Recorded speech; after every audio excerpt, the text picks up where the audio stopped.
কোকিলের আওয়াজে প্রকৃতি এখন সুন্দর হয়ে উঠেছে। বসন্ত এসে গেছে। বসন্ত মানেই তো একটা আলাদা পরিবেশ। নতুন গাছে পাতা আসা, আমের মুকুলে গন্ধে করা আর পলাশ। এই নিয়ে পরিবেশ এখন চঞ্চল। আর সেই চঞ্চলতার মধ্যে সবথেকে বেশি যে অনুষ্ঠানটা গুরুত্বপূর্ণ সেটা হলো বসন্ত উৎসব। বসন্ত উৎসব বলতে আমরা যেটা জানি দোল। দোল হলো বাঙালিদের কাছে একটা ইমোশনাল। দোল পূর্ণিমাতে আমাদের দোল অনুষ্ঠান হয়, আর সেই দোলে আমরা রেঙে উঠি। আর বর্তমান পরিস্থিতিতে কেমিক্যালের এত প্রাদুর্ভাব বেড়ে গেছে যে মানুষ দোল খেতে ভয় পায়। তাই আজকের আমার পুরো প্রক্রিয়াকরণের মাধ্যমে আমরা তৈরি করব ন্যাচারাল আর প্রাকৃতিক আবির। যে আবির দিয়ে কোনো পার্শ্ব প্রতিক্রিয়া নেই। আপনার প্রিয় মানুষটিকে রঙিন করে তুলুন, তাও পার্শ্ব প্রতিক্রিয়া ছাড়া। কোনো স্কিনের সমস্যা হবে না। স্কিনের সমস্যা নেই, কারণ একদম প্রাকৃতিক। চলুন কি করে তৈরি করা হয়। তো আমাদের তৈরি করার জন্য, আবির তৈরি করার জন্য যে যে উপকরণগুলো লাগবে সেগুলোর সঙ্গে একটু পরিচয় করাই। এটা লাগছে হলো আলতা। রঙগুলো আগে বলি কি কি রঙের আমরা তৈরি করব। এটা ন্যাচারাল ফুড কালার রয়েছে। এখানে রয়েছে আমাদের উজালা, ঘরেই সব রয়েছে। আমরা ফ্লেভার আনার জন্য গোলাপ জল নিয়েছি, মিঠা আতর এনেছি, মিঠা আতর। আর এটা হলো ওই বিট আছে না, সেই বিটটাকে আমরা জাল দিয়ে এর যে কালারটা আছে সেই কালারটা নিয়ে এসেছি। আর আবির তৈরি করার যে সবথেকে বেশি মূল উপকরণ হলো এটা হলো কর্নফ্লাওয়ার। এই কর্নফ্লাওয়ার দিয়ে আমি বিভিন্ন কালারটা তৈরি করব। এইখানে আমরা যে কর্নফ্লাওয়ারটা এনেছি, কর্নফ্লাওয়ার ছাড়াও কিন্তু হবে, বিশেষ করে অ্যারারুট দিয়েও কিন্তু খুব অল্প পয়সায় হবে। চলুন প্রক্রিয়াকরণে আমরা যাই। চলুন তাহলে আমরা প্রক্রিয়াকরণে যাই। প্রক্রিয়াকরণে আমাদের প্রথমে যেটা করতে হবে সেটা হলো আমি রং প্রস্তুত করে নেব। তার মধ্যে অল্প একটু জল দেব। প্রথমে আমি হলুদ কালারের তৈরি করে নেব। এটা হলো ফুড কালার। ফুড কালার দিয়ে দিলাম জলের মধ্যে অল্প পরিমাণে। এটা দিলে আমাদের হলুদ আবিরটা তৈরি হবে। খুব বেশি না, অল্প একটু ফুড কালার দিয়ে এটা তৈরি করে নিলাম। এই ফুড কালারটা আমরা বিভিন্ন খাওয়ায় ব্যবহার করি। এটা ন্যাচারাল, যেহেতু আমরা খেতে পারি, তাই স্বাস্থ্যের পক্ষে খুব একটা হানিকারক হবে না। তাই আবির তৈরি করার সময় এই ফুড কালারটাই আমি ইউজ করব।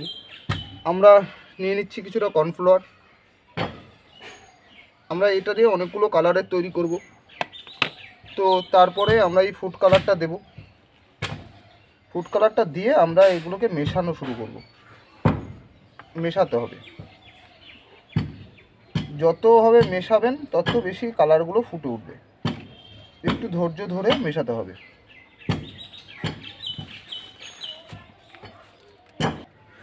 তৈরি হয়ে গেল মোটামুটি আমার হলুদ আবির।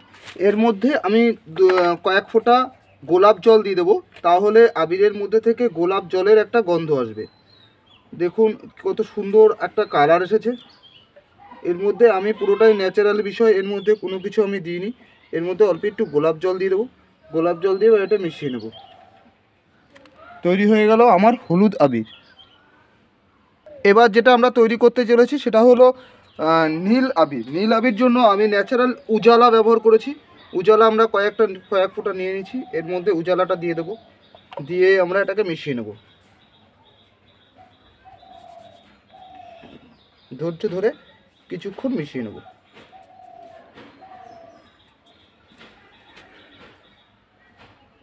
আমাদের তৈরি হয়ে গেল নীল আবির। এই আবিরটা একটু কালারটা কম আসছে, কারণ রোদে শুকালে আর একটু ভালো আসবে। এখন আমরা গন্ধের জন্য 2-3 ফোঁটা আতর মিশিয়ে দেবো, তাহলে একটা সুন্দর স্মেল আসবে।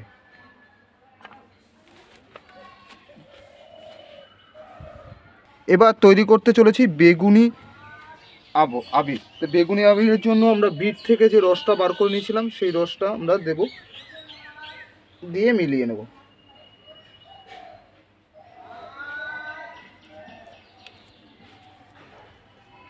আমার তৈরি হয়ে গেল আরেকটি কালারের আবির।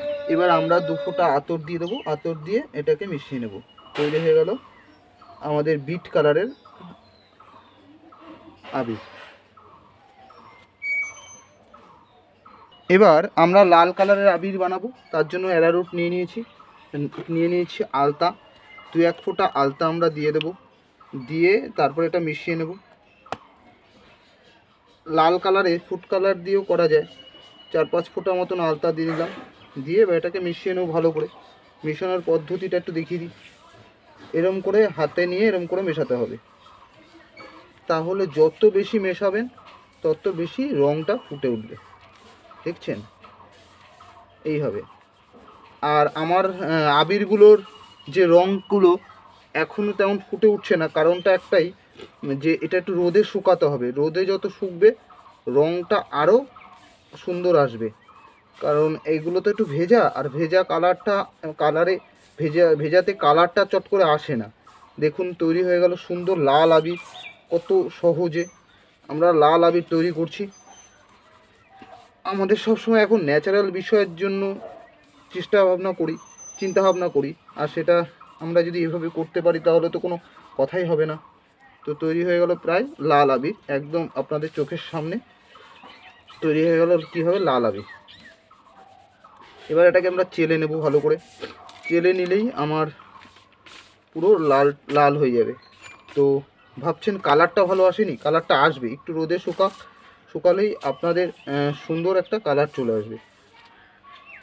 দেখুন কত ইজি পদ্ধতিতে আমার লাল আবিরটা তৈরি হয়ে গেল। এরপরে আমরা জাস্ট একটু গন্ধ মেশাবো। গন্ধের জন্য আমরা 2 রকম জিনিস ব্যবহার করছি, একটা হলো গোলাপ জল আর একটা আতর। দুটো কালার আসবে। এই যে যখন ছাঁকনি দিয়ে আপনি এরম করে করবেন, এই যে দলা পাকানো যে টুল আছে সেগুলো থেকে আলো কালারটা ছাড়বে। প্রত্যেকটা তো দেখাতে পারলাম না, প্রত্যেকটাই আমি এভাবেই ইউজ করেছি। তো আপনার প্রেয়সীকে রং মাখানোর সময় কোনো চিন্তা না করেই এখন মাখাতে পারবেন, যাতে আপনার প্রেয়সীর বা আপনার প্রেমিকা বা আপনার প্রিয়জনের গায়ে কোনো রকম সমস্যা না তৈরি হয়। সেই ভাবনাটাকে না রেখে আপনি ন্যাচারালভাবে আবিরের রঙে রঙিন হয়ে উঠুন এই বসন্তে। এরপর কয়েক ফোঁটা গোলাপ জল দিয়ে দেবো, তাহলে গন্ধটা গোলাপের গন্ধ আসবে। তো আমার আবিরগুলো তৈরি হয়ে গেছে। তো দেখুন এটা হলো লাল, একটা হলুদ আবির, আর একটা লাল আবির, আর একটা বিটের কালারের আবির, আর একটা নীল আবির। এই আবিরগুলো এখন রোদে একটু শুকিয়ে নিতে হবে। রোদে যদি শুকিয়ে নিই তাহলে এর কালারটা সুন্দর আসবে। তো বিকেলে আপনাদের সঙ্গে দেখা হচ্ছে, এখন রোদে দিয়ে দিই। তো এভাবে আমরা রোদে শুকাতে দিলাম। এটা হলো হলুদ, এটা হলো বিট কালারের, আর এটা নীল। এই সমস্তগুলোকে আমরা মিনিমাম 3 থেকে 4 ঘন্টা শুকিয়ে নেব। তৈরি হয়ে গেল আমাদের ন্যাচারাল আবির।